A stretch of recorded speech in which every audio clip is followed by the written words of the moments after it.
Jootni isinitti himam. Qondaalotni adda bilisummaa Oromoo mooraa humna addaa poolisii Oromiyaa magaalaa Galaanitti hidhamanii jiraachuun himamu lagannaa nyaatarra jiraachuutu ibsame. Miseensonni maatii hidhamtoota dhimmicha irratti OMN dubbisee yaada kennanii hidhamtoota kanneen erga argine ji'ootni lakkaa'amanii jiru. Jiraachuu isaaniitu hin beeknu jaan. Qondaalota adda bilisummaa Oromoo maatiinis ta'ee abukaatoon qunnamuu akka hin dandeenye kan nuuf himan miseensotni maatii isaanii haala isaan keessa jiran adda baafachuu hin dandeenye. Nyaatni isaaniif dhaqqus poolisitti waan kennamuuf isaan dhaqqabuu fi dhaqqabuu dhabu haalli itti adda baafannu hin jiru. Yaaddoo guddaa qabnaa jaane. Ijootenyatti aanuun tokkummaan waldaa Oromoota warra Wangeelaa waraanni mootummaan Itoophiyaa uummata irratti bane dhaabbatee nageenyi biyyattii akka bu'uuf mootummaan Ameerikaa itti fufiinsaan dhiibbaa barbaachisu akka taasisu gaafate. Walwaraansi kutaalee Itoophiyaa garagaraatti itti fufiinsaan deemaa jiru lubbuu namoota kumoota dhibbaan lakkaa'amanii nyaatee jira. Bulchiinsa abbaa irrummaa jalatti lammiileen dararaa hammaataaf saaxilamanii jiru kan jedhe tokkummaan waldaa Oromoota warra Wangeelaa rakkooleen biyyattiitti mudatan xumura akka argataniif hawaasni addunyaa xiyyeeffannoon hojjechuutu barbaachisaa jedhe. Waraanni akka dhaabbatu, hidhamtoonni siyaasaa akka hiikaman, labsiin yeroo muddamaa akka ka'u, sarbamiinsi mirgoota namoomaa akka dhaabbatu, hulaan qunnamtii fi gargaarsaa akka saaqaman, marii biyyaalessaa hoogganuuf qaamni walabaa bifa haaraan akka hundaa'u, adeemsonni eenyummaa Oromoo balleessuuf deemanii fi saamichi lafaa qabeenya uummatichaa irratti raawwatamu akka dhaabbatu gaafatee jira. Tokkummaan waldaa Oromoo warra Wangeelaa xalayaa waajjira ministeera haajaa alaa Yuunaayitid Isteetsiif barreesse. Bataskaanni Ortodoksii Tawaahidoo Tigraay mana lubummaa Tigraay hundeessuuf murteessuu beeksifate. Waraana suukanneessaa kaaba Itoophiyaatti ji'oota 15 turan dhaabbileen amantaa Ortodoksii hedduun diigamuu himte. Bataskaanni Ortodoksii Tawaahidoo Tigraay. Hooggantoonni fi sinodosiin Bataskaana Ortodoksii Tawaahidoo Itoophiyaa yakkoota suukanneessoo namaa fi dhaabbilee Tigraay irra gahan akka balaaleffatan irra deddeebiin gaafatamaa turanis dhimmicha cinatti dhiisuun callisni filate. Ejjennoo mana lubummaa ofii hundeessuu irraan akka isaan ga'e. Dureewwan amantaa Bataskaana Ortodoksii Tawaahidoo Tigraay haala qabatamaa kana mari'achuun manni lubummaa Tigraay kutaalee lallabaa guutummaa Tigraay jalatti argaman hammatee fi waajjira jiddugaleessaa tokko qabu akka hundeeffamuuf walii galanii jiru.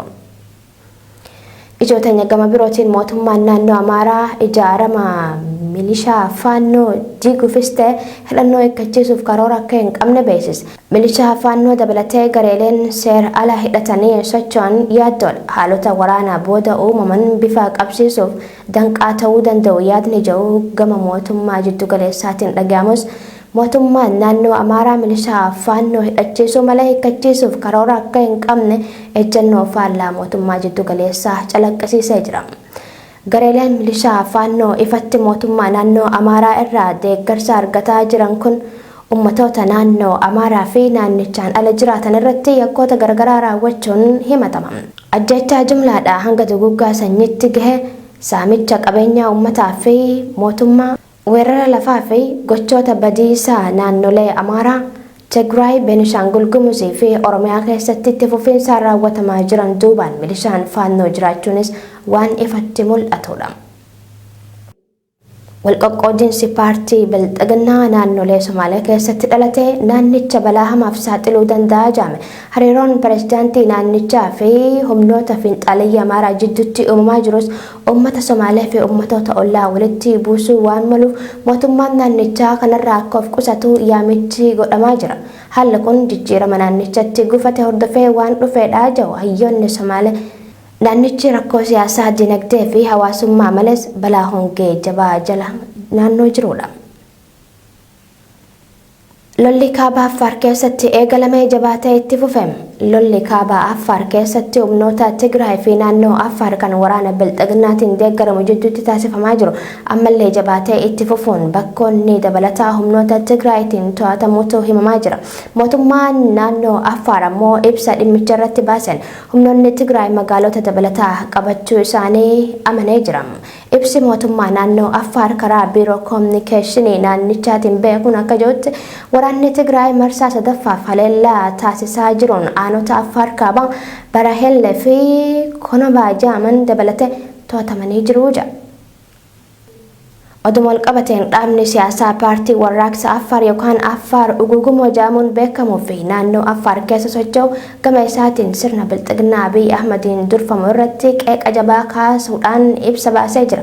Paartiin kun ibsa waraana kaaba Affaaritti deemaa jiru baasee waan hin jirreef Affaaronni biyyoota akka Jibuutii, Eertiraa keessa jiran illee mufannaa guddaa sirnicharraa qabuudha jedha. Humnoonni Tigraay tuttuqaa gama naannoo Affaar nurratti taasisa hin qabnu jechaa turuun isaa kan yaadatamudha. Ijootanya xumuraatiin taphni waancaa Afrikaa qopheessummaa Kaameruuniin biyyoota Afrikaa 24 jidduutti adeemsifamaa ture olaantummaa Senegaaliin xumurame. Tapha waancaa Afrikaa 33ffaa bara 2020 takka Kaameruunitti qophaa'een biyyi dhiyaa Afrikaa Senegaal biyya Afrikaa kaabaa Egypt mo'achuun waancaa Afrikaa 33ffaa fudhattee jirti. Tapha magaalaa UND Stadiumii Olembee jaamutti dilbata kaleessaa taphatameen daqiiqaa 120 goolii malee xumuruun rukuttaa walabaa yookaan peenaalitii